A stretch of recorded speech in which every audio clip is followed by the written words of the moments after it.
going to share with you is the story of a little robin. It's a winter day, close to Christmas time, as it is today, the 5th December 2023. And this little robin is in a wood, a magnificent wood, and there is snow on the ground.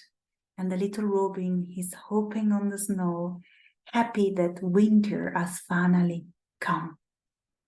And there, in a certain distance, he sees a group of boys playing together. They are throwing snowballs to each other. And the little robin is so curious that gets close to the group of boys. But one of them takes a stone and throws it against the little robin. So one of the wings is broken. The children, they don't seem to take care of what had happened. So the little robin feels sad, alone, cold, and thinks, I need to find a shelter for winter because I cannot fly. I need to get healed. And here there are only trees. I will ask for a shelter to one of them. So the little robin starts hopping on the snow, dragging his broken wing, and that gets close to an ancient beech tree. And he looks at it and, Mr. Beech, would you help me? Could I spend winter together with you? I'm a little robin with a broken wing, and I cannot survive the winter without your help. What? A little robin? How do you dare to disturb me on this winter day? No, I cannot. I cannot help you. I really know.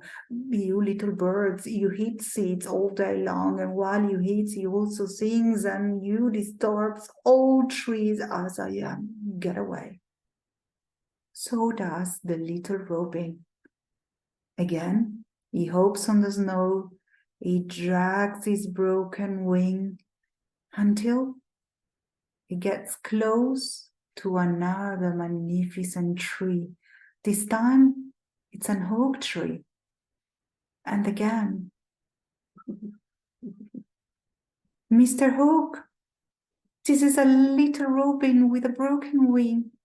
Would you be please so kind to host me for the winter until my wing gets healed, please?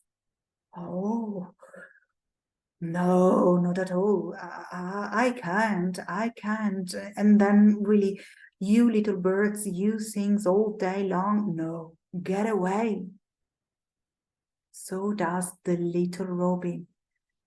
It's again hopping on the snow, dragging his broken wing until he reaches a beautiful large tree.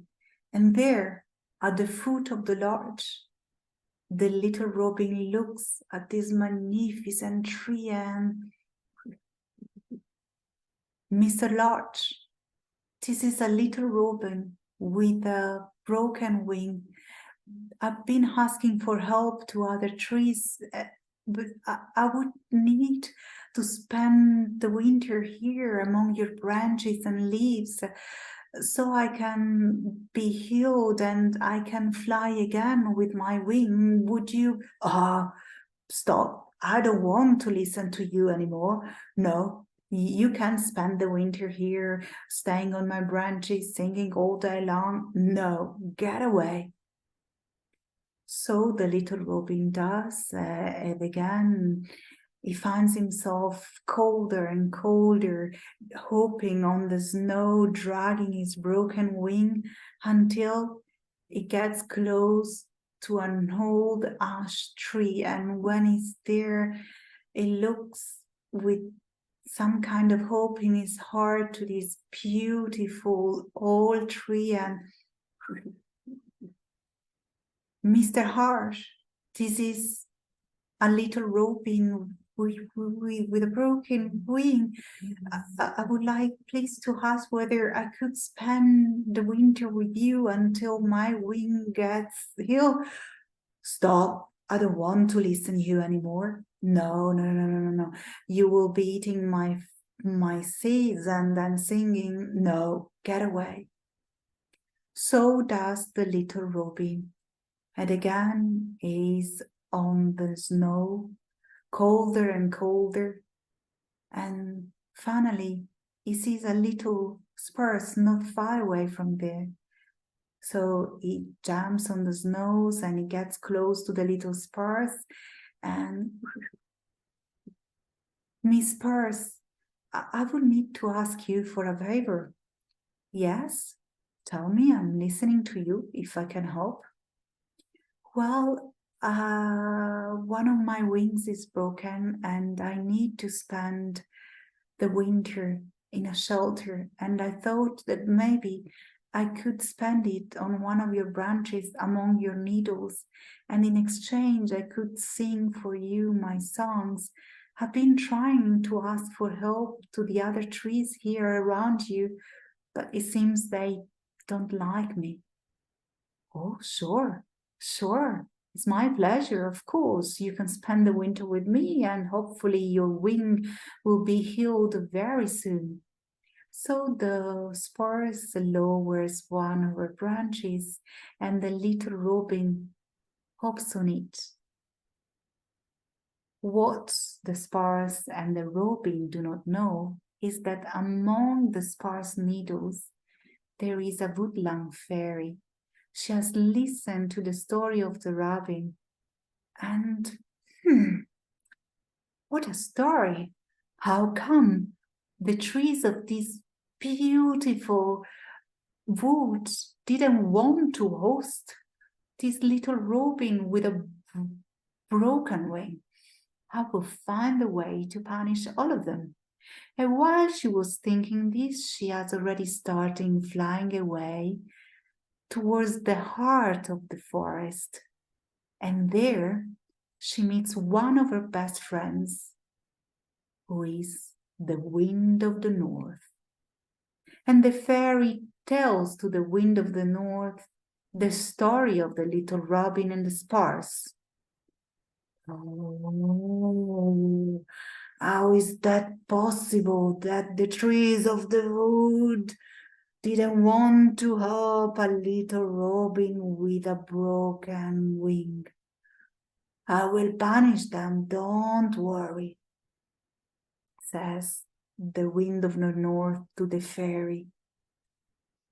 As soon as we'll fly next to the beech, the oak, the ash and the larch, they will start losing all their leaves and they will spend the winter naked.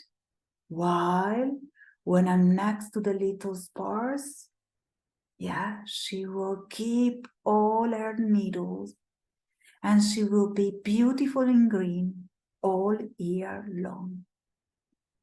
So does the wind of the north, and it starts blowing, and as soon as it gets close to those trees, they all lose their leaves.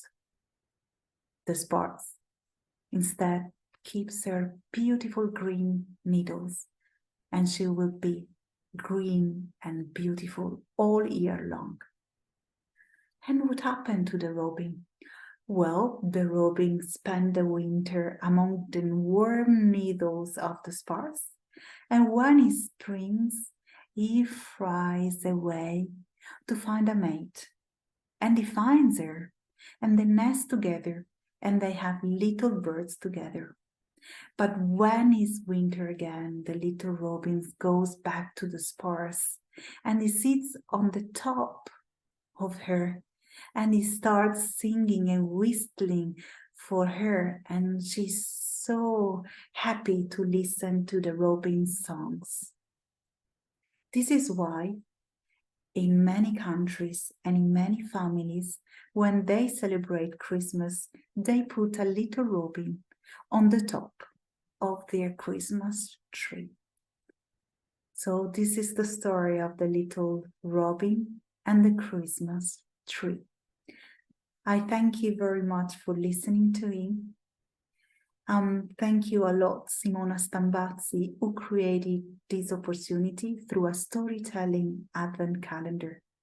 And I also would like to thank the Italian storyteller Enedina Sanna, who donated me with this beautiful story. And at the same time, I would like to acknowledge that this story is by Duncan Williamson, a very important and famous Scottish storyteller who has contributed a lot to the dissemination of fairy tales and storytelling as a form of art. I would like to conclude sharing this beautiful quote by Duncan Williamson himself. The quote says, "May you always keep an evergreen heart. Possa rimanere il tuo cuore sempre verde. Happy festivities."